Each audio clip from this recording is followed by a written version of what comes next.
Good morning, everyone. I've been hibernating a little bit, but I'm back now. I want to do a talk this morning called The Eye of the Storm. So a few moments of quiet before I start.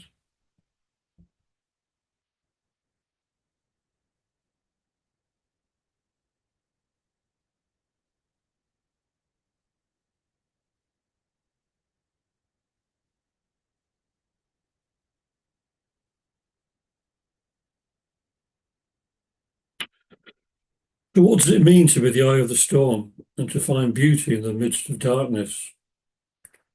I was recently watching a YouTube video by a Christian blogger. He was saying how much human nature has changed recently.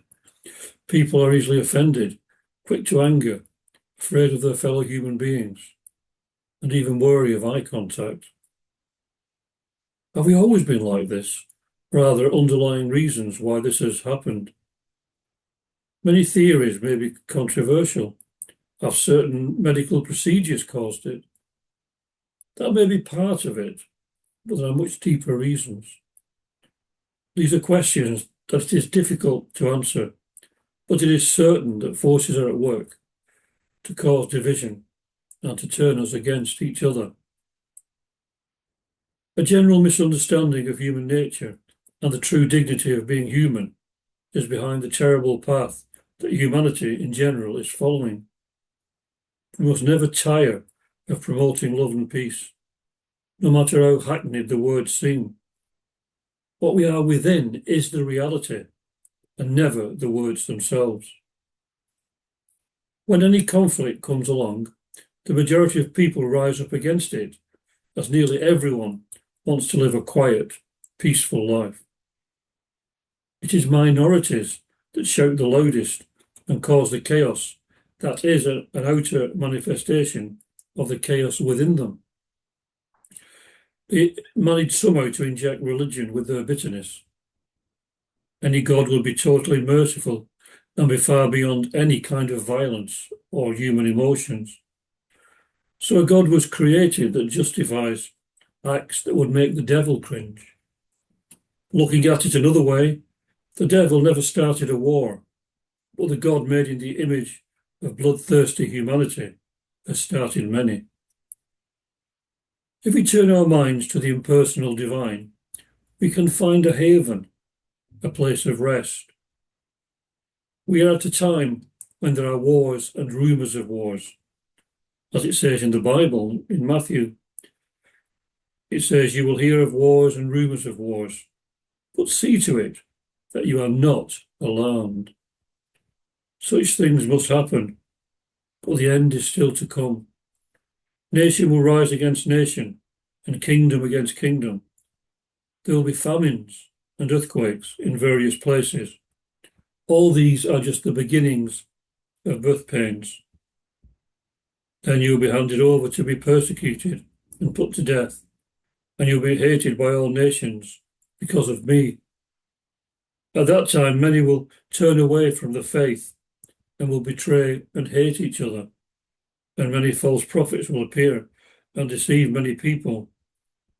Because of the increase of wickedness, the love of most will grow cold, but the one who stands firm to the end will be saved. How true is that, if you think about it, in modern society? That's from Matthew 24, 6-13. So as many people are aware, this is very relevant today. The last line gives us hope. In the voice of the silence, translated by H.P. Blavatsky, we are told to have perseverance as one who does forevermore endure. That's a great attitude of mind to get. Perseverance as one who does forevermore endure. So it is easy to recognise most of this in modern society, but probably there have been similar periods throughout history. It is very important in all of this that we stay calm and centred. More and more people are losing the right to be called human in the true sense of the word, and these do not even have the innocence of animals. The Mahachohan, who was the Theosophical Master's master, in his letter writes, "The intellectual portions of mankind seems to be fast dividing into two classes, the one unconsciously preparing for itself long periods of temporary annihilation or states of non-consciousness, owing to the deliberate surrender of intellect and its imprisonment in the narrow grooves of bigotry and superstition, a process which cannot fail to lead to the utter deformation of the intellectual principles. The other unrestrainingly indulging its animal propensities with the deliberate intention of submitting to annihilation pure and simple in case of failure and to millenniums of degradation after physical dissolution. Those intellectual classes reacting upon the ignorant masses which they attract and which look up to them as noble and fit examples to be followed, degrade and morally ruin those they ought to protect and guide. Between degrading superstition and still more degrading brutal materialism, the white dove of truth has hardly room whereupon to rest her weary, unwelcome feet. It is time that theosophy should enter the arena. End of quote. So it is time that all those trying to bring love and peace back into the world stood shoulder to shoulder in their effort to bring back those qualities into the world. It is obvious that various forces are attempting to turn us against each other, as I said earlier. This is more prevalent than ever. People are unable to accept another's point of view and see that there are two sides to every story and try to understand that. In general, there is little attempt to show pity, be gentle and kind, and pass the gentlest sentence possible on those who err.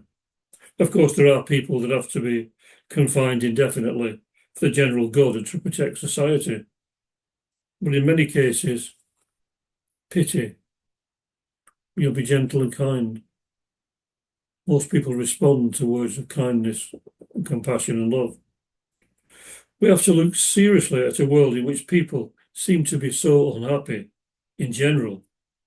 This is all due to our alienation from what we truly are and from nature. We are living counterfeit lives moulded by our education, and all that is fed to our minds from external sources. We are not free. I see so many frowns and a few smiling, happy faces. People try to drown their sorrows in drugs, drink, or accumulating material goods. But this kind of stimulation does not last and can result in even greater depression.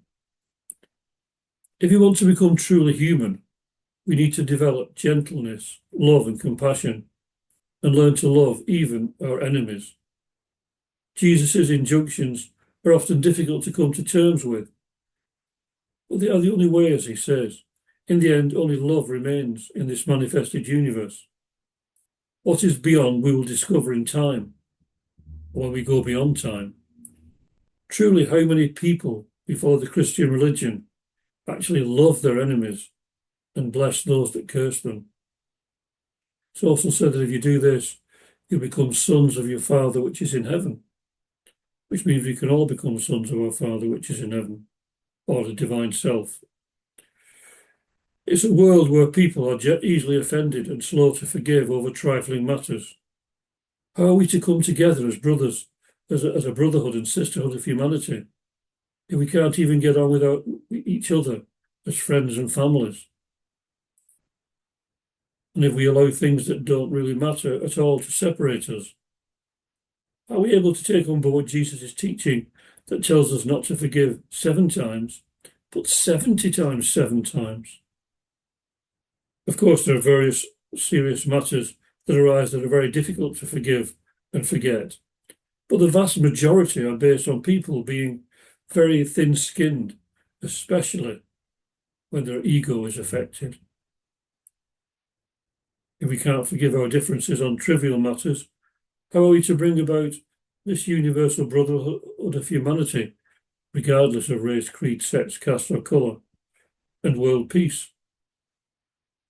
The only way is to come together as human beings Forget all the differences caused by dogma and shallow-mindedness. People follow some religion or political ideology, or nothing at all, but then defend their beliefs against all others, which causes divisions. It is all created by everyone thinking their way is the only the only valid one. Literally hundreds of ways, all believing to be the only right one. Which one is right, or are they all wrong? It's important to get at the essence of all these different ways to become aware of what makes sense.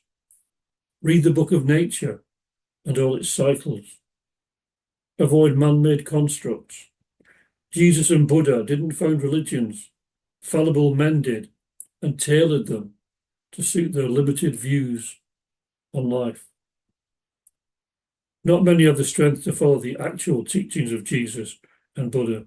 Loving your enemies seems the most difficult path to follow in the modern world, as mentioned earlier. Why are we always fighting each other? Again, it is because everyone believes they are right, and many want to force their beliefs on others. Cultures that think that their lifestyle is the correct one try to force it on other cultures that have a completely different way of life and find it alien to them and even repulsive.